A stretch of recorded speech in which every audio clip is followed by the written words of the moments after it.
2022 సంవత్సరంలో చెముడుగుంట దగ్గర ఒక మర్డర్ జరుగుతుంది. ఈ మర్డర్ ఎలా అంటే ఒక గుర్తు తెలియని వ్యక్తులు ఒక మనిషిని ఆటోలో తీసుకొచ్చి చంపేసి పెట్రోల్ పోసి తగలబెట్టి వెళ్ళిపోతారు. దీని మీదట అప్పట్లో జగన్మోహన్ సిఐ గారు ఉన్నారు.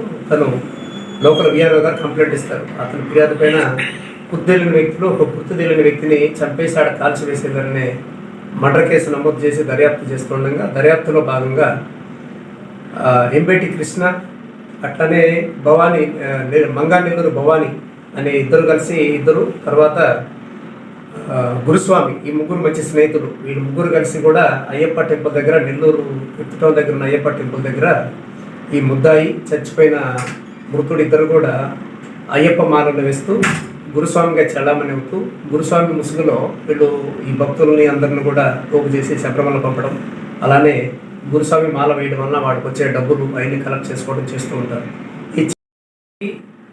ఇప్పుడు కేసులో అరెస్ట్ అవుతున్నటువంటి ఎంబేటి కృష్ణకి ఇద్దరికి వైరుధ్యం వచ్చింది. ఎప్పుడు నువ్వే చేస్తావా, మేము ఎందుకు చేయకూడదు, నువ్వు మానే, ఇక నుంచి మేము చేస్తాము ఈ దాదాగిరి అనే విషయంలో వీళ్ళిద్దరూ గొడవపడి 1-2 సార్లు కొట్టుకోవడం జరిగింది.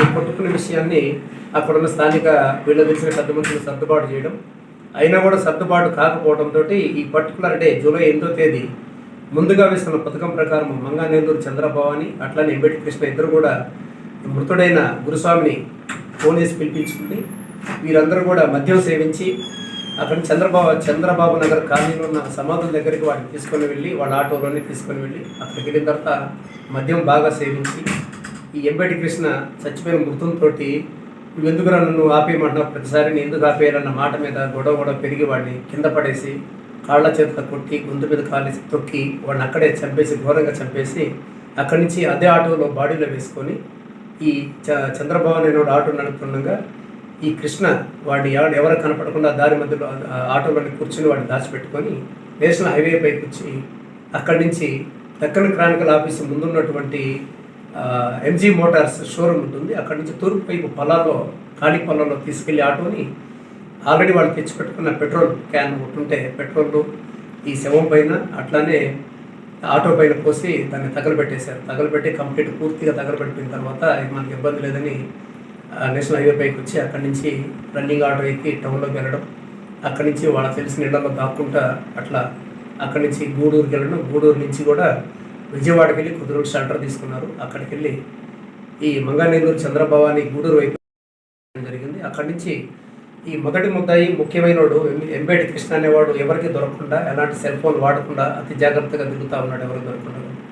దీని మీద మా నెల్లూరు రూరల్ డిఎస్పీ గారు దీని గురించి స్పెషల్ టీం ఫామ్ చేసి మా ఎఫ్ఎస్ఐ గారు, నేను కానీ మా ఐడి పార్టీ ఏఎస్ఐ గారు గిరి గారు, మా ఏఎస్ఐ శ్రీనాథ్, రమేష్, అట్లానే ప్రసాద్, మా స్టాఫ్ అంతా కూడా దీని మీద స్పెషల్ ఫోకస్ చేసి ఎస్పీ గారు ఎట్టి పరిస్థితుల్లో ఈ నెలలో పట్టుకోవాలని మాకు ఇచ్చిన ఛాలెంజ్ టాస్క్ పైన పనిచేశాము. దీనిలో భాగంగా అతను పుట్టుపూర్వోత్తరాలను తీసి ఎక్కడుంటాడు ఏందని వెతికితే మాకు చెన్నైలో ఉన్నాడని కొంత ఇన్ఫర్మేషన్ వస్తే ఆడికి వెళ్ళాము. అది తెలుసుకొని అతను నెల్లూరుకి పారిపోయించినాడు.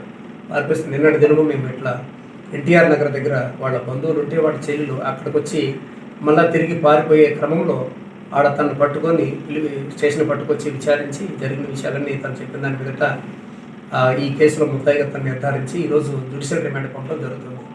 వీరిద్దరు కూడా ఎవరైతే మంగానెల్లూరు చంద్రభవాని అట్లానే ఎంబేటి కృష్ణ అనే వాడిద్దరి మీద కూడా జిల్లా ఎస్పీ గారు వారి మీద రౌడ్ షీట్ ఓపెన్ చేయమన్నారు. అదేవిధంగా ఈ టీంలో పట్టుకోవడంలో బాగా ప్రతిభ కనపరిచిన ఐఎఫ్ఎస్ఐ గారు, మా క్రైమ్ ఎస్ఐ గిరి గారు, మా ఏఎస్ఐ శ్రీనాథ్ గారు, రమేష్, ఐడి పార్టీలో పనిచేసిన రమేష్, ప్రసాద్ అందరూ కూడా రివార్డ్స్ ప్రకటించారు. ఇవన్నీ కూడా నెక్స్ట్ జరిగే జిల్లా క్రైమ్ మీటింగ్లో వీళ్ళకి రివార్డ్స్ ఇవ్వడం జరుగుతుంది.